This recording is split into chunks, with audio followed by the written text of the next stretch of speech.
At the very end of June, when summer was in full bloom, a group of students decided to spend a weekend in nature. Masha, Mikhail, Dasha, Alexander, Sergei, Katya, and Ilya had long dreamed of escaping the noisy city to take a break from their studies and daily routines. They chose a picturesque spot by a small lake surrounded by dense forest. The place was filled with silence, fresh air, and the calming reflection of the sunset on the water. The morning was lively. They swam, fished, and played games by the shore. By evening, they had built a large campfire, cooked dinner, and gathered around the warmth of the flames. The air was thick with the aroma of roasted meat and smoke, creating a cozy and relaxed atmosphere. As the sun dipped below the horizon, painting the sky in golden pink hues, the conversation naturally drifted toward mysteries, the paranormal, and the unexplained. Each of the friends had a story to tell. Mikhail was the first to speak. "A couple of years ago, I visited a village where my grandmother used to live. The locals spoke of an old house on the outskirts that had been abandoned for decades. They claimed it was haunted by the spirit of a witch who cursed the house after being banished from the village.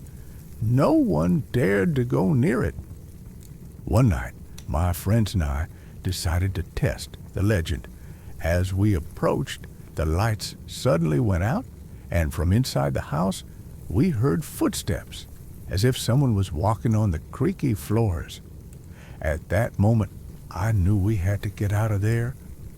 The friends exchanged uneasy glances. A flicker of fear crossed some faces. But soon, laughter broke the tension. Sergei continued, "Here's another one. When I was about 12, I used to hang out with my friends around the neighborhood. There was an abandoned factory we called the Ghost Factory. Rumor had it that strange things happened there, footsteps echoing, fleeting shadows, and once someone even found an old doll that seemed to move on its own. Adults said it was all just kids' imaginations, but we were convinced something truly unexplainable was happening." Alexander smirked. "Places like that always stir the imagination, probably just tricks of the mind." But Sergei only smiled mysteriously. Maybe. But you know, that factory was closed down soon after. No one ever explained why." Katya's story. Katya, sitting closest to the fire, spoke up. "My mom once told me she saw the ghost of her grandmother. Her grandmother had died when my mom was just 5. A few months after the funeral, my mom began to see her standing in the room, silent and motionless. At first, she thought it was just a dream, but it kept happening every night. Mom was terrified, but eventually the vision stopped. Even now, she insists it was real." Ilya shook his head skeptically. "Sounds like a child's imagination to me." But Katya firmly replied, "No, she remembers everything clearly, even today." Ilya's story. After a brief silence, Ilya shared his story. "I once worked as a night guard at a warehouse. It was a pretty boring job until one night something strange happened. I heard footsteps coming straight toward me. I thought it was a colleague, but when I looked, there was no one there. The footsteps continued, and I felt the hair on the back of my neck stand up. Then everything suddenly fell silent. Later, I found out that the warehouse had been part of a factory where a tragic accident had claimed several lives. I quit soon after." Dasha, listening intently, asked, "Do you think it was the souls of the dead?" Ilya shrugged. "Who knows? But after that night, I avoided such places." Meanwhile, the night grew darker. The fire crackled, casting a soft glow over their thoughtful faces. Suddenly, a strange noise came from the forest. Everyone froze, listening. "What was that?" Alexander whispered. No one answered. The wind rustled the leaves and the forest seemed to come alive.